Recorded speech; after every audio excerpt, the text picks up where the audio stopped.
Well, yesterday, a group of immigrants stormed the offices of the UNHCR in Pretoria. But what exactly can the refugee agency do for those who want to be moved to other countries? The UNHCR's Joan Allison joins us tonight live from our Pretoria studios to talk more about this issue. Joan, a very good evening to you. It's been a dramatic past few hours for you. Are you satisfied with the way things played out today? Good evening, and thank you for having me. Well, we are really always calling from the very beginning, since the protest started in early October. We've been calling for a peaceful resolution to the situation, and we have been working very closely with Home Affairs, with the government, or with the South African Human Rights Commission, and many stakeholders, including civil society, to resolve the situation. So we're continuing the dialogue. We're not stopping. We're continuing so that we can find a solution. And we would like to see the refugees and asylum seekers go back to where they came from, the residents here in South Africa. And if they don't feel safe there, we can also assist them to go to other places in the country. Other places in the country, this would be in South Africa. But Joan, the issue here is some of these migrants, mostly African migrants, do not necessarily want to go back to their countries of origin. They want to be taken to other parts of the world. Why is it so difficult to do that for them? Well, what they are asking for is a group resettlement for the group of protesters.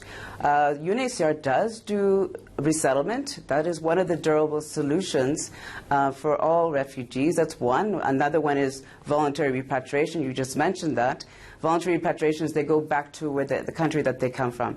In many cases, this is not possible. The areas are not conducive for return, and it must be voluntary. Now, the resettlement is that is going to another country. That's a third country. There are very few opportunities, very few positions. Just to give you some context, about 26 million people are displaced globally in the world. Only 1% are resettled to another country.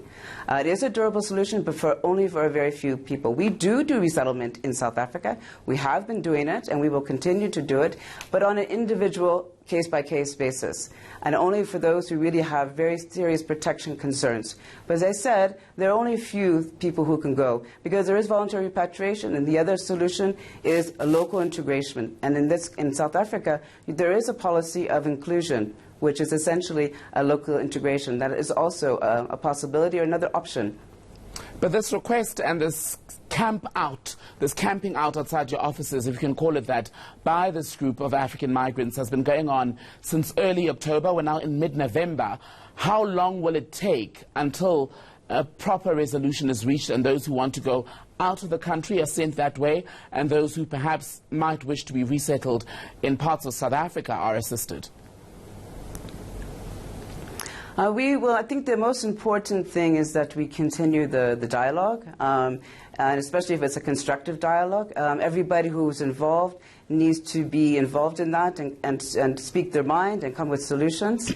As I said, we've been going on for some time. Some people are going back already. We have partners who are assisting them, and even the ones who were removed today, we are providing assistance to them. So some of them are in shelters. We're providing assistance to, if they go back, even with their livelihoods, with cash assistance. So there's a number, even psychosocial support and counseling. So, and we also do, generally our normal program is legal assistance and social assistance in South Africa, and that will continue, and it will continue even for all just remember the protesters are about 1,500 at the moment, but there are about 260,000 refugees and asylum seekers in the country. So there are a lot more that we are also committed to assisting and protecting here. But how constructive has this dialogue, the ongoing dialogue that you keep referring to, how successful and constructive has it been if we've seen both in Cape Town and indeed here in Gauteng, in Pretoria, where people have had to be forcefully removed from your premises and elsewhere in the cities? Well, it is a country where people do have the right to protest, the right to express their opinion, and we have nothing against that. But what we'd like to really see is that they come to the table, we look at the various solutions and see how we can make them One area that we're really very interested in supporting the local communities, supporting the refugees, just to make a difference. You mentioned economic migrants or migrants, and that falls within the whole foreign national kind of terminology. But UNHCR is the agency for refugees, so we are provided protection assistance for refugees and asylum seekers. Economic migrants doesn't really fall within the purview of our organization, but there may be some economic migrants amongst the group. All right, and then I want to quickly squeeze in a question on that technicality that you're raising, Joan, just the difference between refugee and migrant and how you would have to then, from this group of about 500 people, sift through the different categories. Well, that's the Department of Home Affairs who, with the group that has been, that was removed today, they are looking at the identities of the people that were there, and we would be focusing our support and assistance on the refugees and asylum seekers. There are other organizations, international organizations that deal with migrants, and we work very closely with the IOM. That is one of the agencies that deals with migrants. We work very, very closely, especially in this context in South Africa, where you do have a mixed flow of people. You have refugees and asylum seekers on one hand, and then you have a number of economic migrants who come to South Africa for a better life.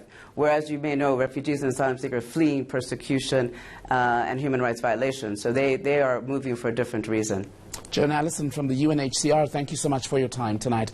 Joan speaking to us from our Pretoria studios.